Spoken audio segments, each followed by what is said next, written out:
quand je me suis réveillée de là, je me suis mise en colère. Je me suis dit, mais moi, ça peut jamais être ma vie. Non, j'ai trop de choses à faire sur cette terre. Je suis trop ambitieuse pour finir comme ça. Ah non, non, non, non, non, ça m'a révoltée. Et je me suis levée de là en me disant, non, non, non, non, non. À partir de maintenant, je vais faire ce qu'il faut pour que ça change.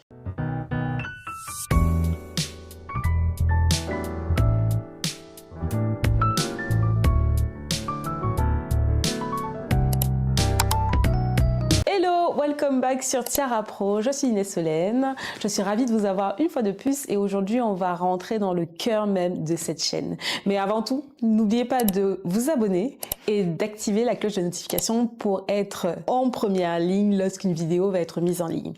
Aujourd'hui j'aimerais parler d'estime de soi. Pendant longtemps, j'étais sûre que j'avais une très bonne estime de moi, jusqu'à ce qu'il y ait un événement qui chamboule tout. Et là, je me suis dit, aïe, si j'aborde ma carrière, si j'aborde ma vie avec une si mauvaise estime de moi, je suis très mal. Si tu t'es reconnu, installe-toi bien, confortablement, et je vais te raconter. Mais déjà, on va établir une base. Qu'est-ce que c'est que l'estime de soi ? L'estime de soi, c'est la valeur que tu t'accordes à ta propre personne.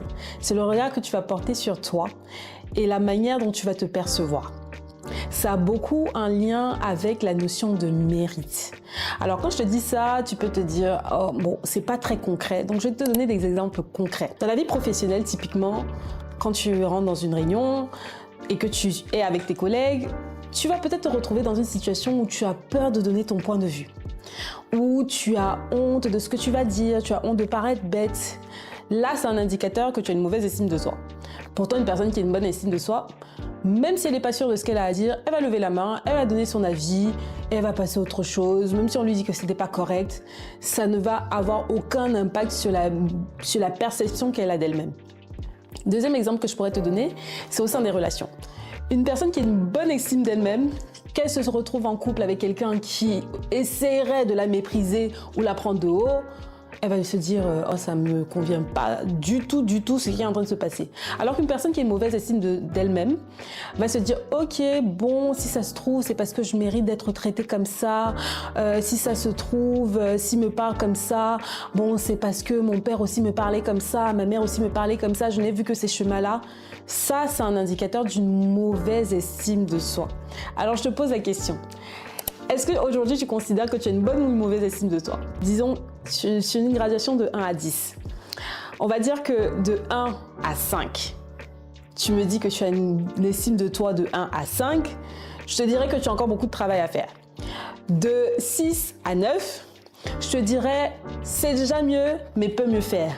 Quand tu es à 10, on peut être tous d'accord que tu as une très bonne estime de toi. Pourquoi je peux en parler avec aisance? C'est tout simplement parce que c'est mon histoire. Il y a quelques années, quand j'étais en Master 2, vraiment la dernière étape avant de rentrer dans le marché du travail, obtenir le Graal, le CDI, j'ai reçu un appel, pas un mail, hein, un appel me disant « Mademoiselle, malheureusement, vous n'avez pas validé, vous devez reprendre votre année. » À cause d'une seule matière, j'ai dû reprendre mon année.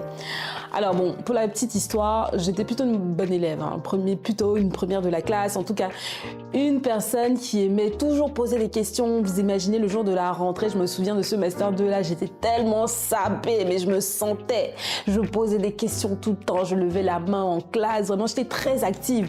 Et de repenser comme ça que tous mes camarades de classe allaient me dépasser et on allait dire « Ah, mais cette go là, qu'est-ce qu'elle est devenue ?» J'étais tellement meurtrie à l'intérieur de moi-même que je vous assure, j'ai fini en dépression. J'ai broyé du noir pendant des mois et des mois. Jusqu'au jour où, il y a toujours un jour, jusqu'au jour où je suis couchée chez moi et j'ai fait un cauchemar. Oui, parce que c'était clairement un cauchemar. Je me vois obèse, genre 150 kilos. Tout était noir dans l'appartement. J'étais comme claustrophobe. Et je me vois me lever avec difficulté, mais vraiment avec peine, hein, vers le frigo. Je prends une canette de coca, je prends des chips, je viens m'affaler dans mon lit, j'allume ma télé. En fait, ça m'a renvoyé l'image de quelqu'un qui avait totalement abandonné en fait la vie, qui avait arrêté de se battre et qui se laissait vivre en fait parce qu'elle avait trouvé la vie tellement compliquée. Quand je me suis réveillée de là, je me suis mise en colère. Je me suis dit, mais moi, ça peut jamais être ma vie. Non, j'ai trop de choses à faire sur cette terre. Je suis trop ambitieuse pour finir comme ça. Ah non, non, non, non, non, ça m'a révoltée. Et je me suis levée de là en me disant non, non, non, non, non. À partir de maintenant, je vais faire ce qu'il faut pour que ça change. Donc, quelles peuvent être les origines d'une mauvaise estime de soi? Parce que comme je vous ai dit, j'étais plutôt intelligente, mais j'avais une mauvaise estime de moi. Donc, vous comprenez qu'il y a une différence entre les compétences. Ça, ce sera l'objet d'un autre épisode où on va parler de confiance en soi. Il y a une différence entre la confiance en soi et l'estime de soi. L'estime de soi, c'est vraiment ce que je vaux. Et moi, comme je basais ma valeur sur mes études, sur mon intelligence, le jour où j'ai perdu ça, le jour où j'ai raté finalement mon diplôme, je me suis demandé, mais si je ne suis pas intelligente, mais qui est-ce que je suis? Vous voyez le problème. Donc les origines d'une mauvaise estime de soi, ça peut être notamment dû aux expériences traumatisantes durant l'enfance. Vous avez vécu beaucoup de moqueries, vous avez été beaucoup critiqué. Ça peut être dû au rejet d'un parent, d'un conjoint. Ça peut aussi être dû aux échecs répétés. Comme je vous ai dit, un échec m'a permis de relativiser, me rendre compte que je n'avais pas une si bonne estime de moi. Mais ça peut aussi être dû aux pressions culturelles, l'environnement dans lequel on évolue. Si vous demeurez dans un environnement où, par exemple, c'est très important de se marier très jeune et que vous n'êtes pas encore marié à 30 ans, il est fort probable que vous commencez à nourrir une mauvaise estime de vous. Ce n'est pas systématique, mais c'est possible. Maintenant, comment s'en sortir? Dites avec moi good news. Comment s'en sortir? Je vais vous dire ce que moi j'ai appliqué. Je ne suis pas passée par des coachings hyper compliqués, le psy, tout ça. Je suis tout simplement retournée à ma base, je suis tout simplement retournée vers Dieu. Quelques années auparavant, j'avais rencontré vraiment le Seigneur Jésus comme Seigneur et Sauveur, mais c'est comme si je n'avais pas encore totalement pris la mesure de qui j'étais. Donc pendant cet épisode dépressif, je suis tout simplement repartie vers mon Créateur.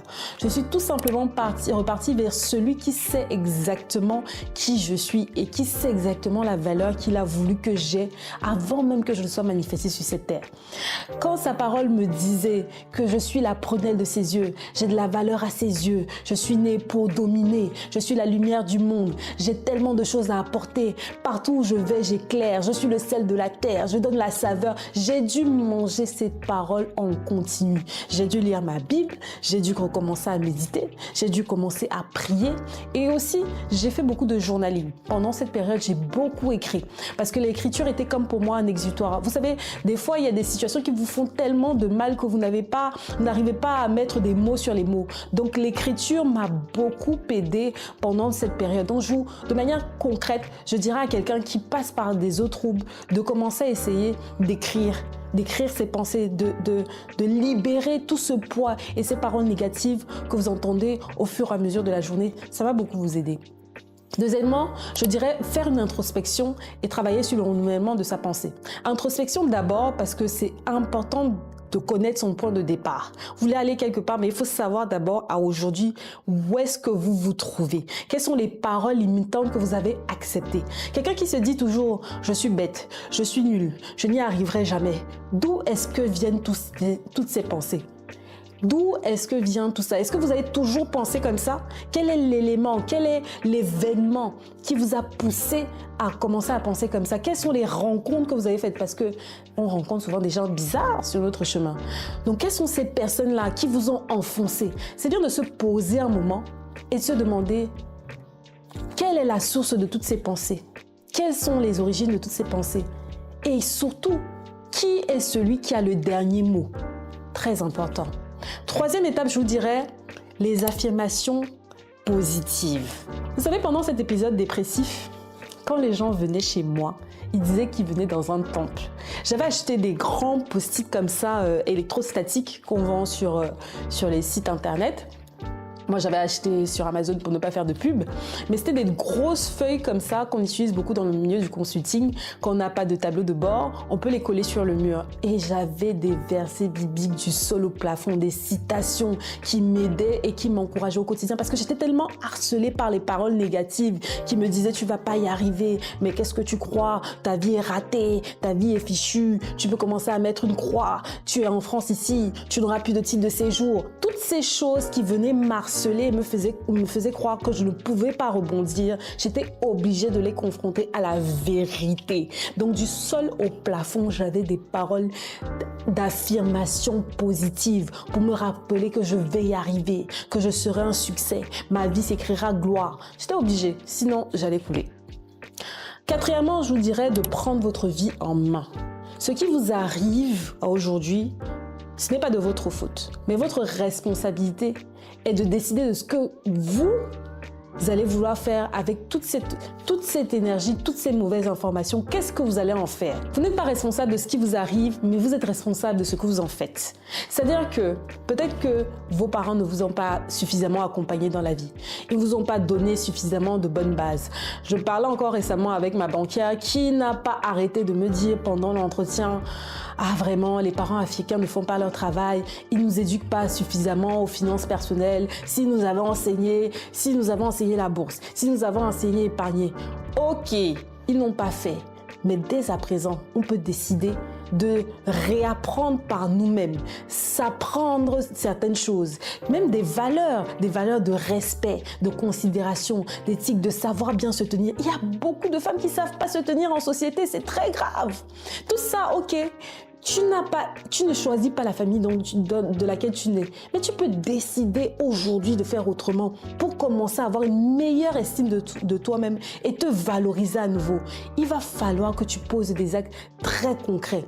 Prends tes responsabilités, ça veut dire va te former. Ça veut dire lève-toi, suis des formations, paye, il faut payer.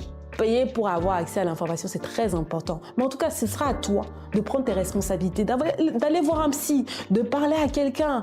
Toutes ces choses-là, ne vous inquiétez pas. J'ai une vidéo juste après qui va vous parler de concrètement les actions à poser pour level up dans la vie. Ensuite, mon dernier point serait de découvrir ta mission de vie. La mission de vie, c'est le but de ton existence.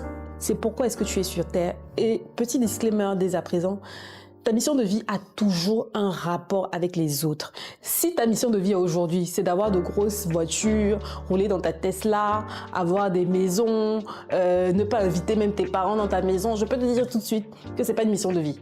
La mission de vie trouve sa révélation dans le fait que tu aides les gens, tu te déverses dans les gens, tu trouves ton épanouissement dans le fait de te déployer et te déverser sur les autres. C'est ça la mission de vie. Découvrir cette mission de vie-là te donnera une trajectoire claire, te donnera davantage confiance en toi, une meilleure estime de toi. Tu vas croire davantage à ce que tu n'es pas sur Terre pour accompagner les autres. Tu n'es absolument pas venu sur Terre juste parce qu'il y avait un troupeau ou on va même te dire, il y a des mamans qui disent ça malheureusement, ah j'ai voulu t'avorter et tu vas commencer à y croire. Absolument pas. Quand tu comprends ton but, la raison pour laquelle tu es sur cette terre, peu importe ce qui arrive, tu es inébranlable. Et c'est ce que je crois pour moi aujourd'hui et c'est ce que je crois pour toi. Tu es une lumière et ta lumière est appelée à briller. J'espère que cette vidéo t'a plu. C'était une première d'une longue série parce qu'on va parler d'estime de soi, on va parler de mindset, on va parler d'avoir confiance en soi. Mais aujourd'hui, on a établi les bases et j'espère que tu as appris quelque chose. N'hésite pas à me dire en commentaire si tu vas mettre en application et surtout si tu as une bonne estime de toi ou une mauvaise. À bientôt.